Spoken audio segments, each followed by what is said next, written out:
Good evening, and welcome back to Engelbrook Independent News. I'm your host, Ryan, and this is the rundown.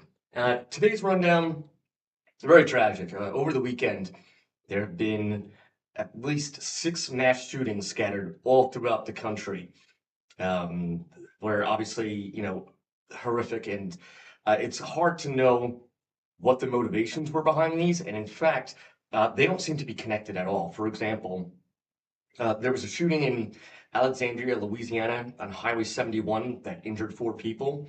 And then what appears to be a completely unrelated shooting in Raleigh, North Carolina on Millbrook Road, also wounding four people. So eight total wounded and no word on whether the suspects have been apprehended yet or what possible motives would be. Bourbon Street, New Orleans, another one dead, three wounded, again, still under investigation.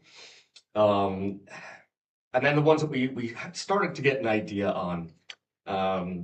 Obviously, the big one was the shooting in Michigan at the Church of Jesus Christ of Latter-day Saints, also known as the Mormons, where the attacker rammed through the church during worship services, shot a few people, four dead, eight wounded, and then proceeded to light the building itself on fire. That suspect died in a gunfight with police. And there's been speculation all over the place as to why he would have done this, whether he, quote unquote, hated Mormons. What we do know is that he was a Marine veteran of the wars of Iraq and Afghanistan.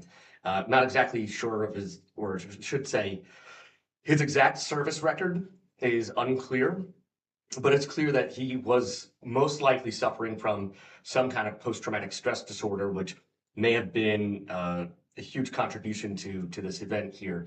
He was approximately 40 years old.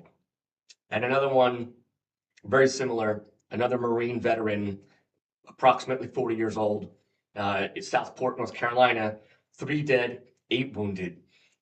Now, early reports suggest that this man was most certainly suffering from some psychiatric problems.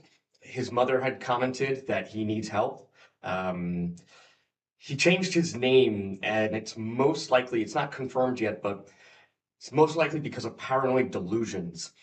So it appears that the people he attacked were known to him, and he had some sort of psychotic break and killed three of them and wounded eight more.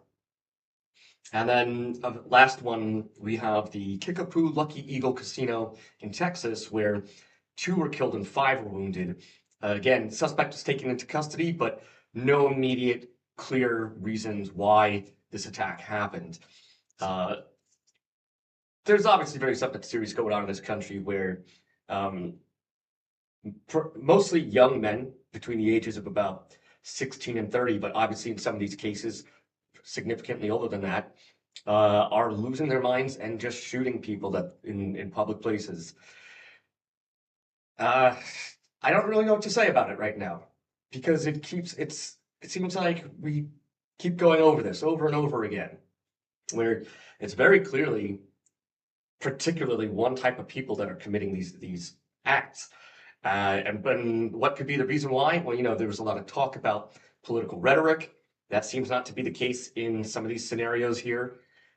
There seems to, there's talk about internet culture. I think that's going to be unlikely with some of them. People talk about mental health.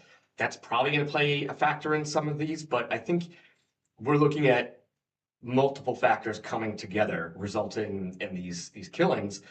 And you have to wonder, what is it about America that makes us so different than everybody else? Because we're not the only country in the world that has lots of guns or even easy access to guns. So there's something definitely going on with society, and I think this is just a symptom of that.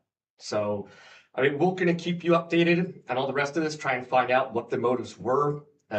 Were there any altercations that preceded these? Were they really just spontaneous attacks?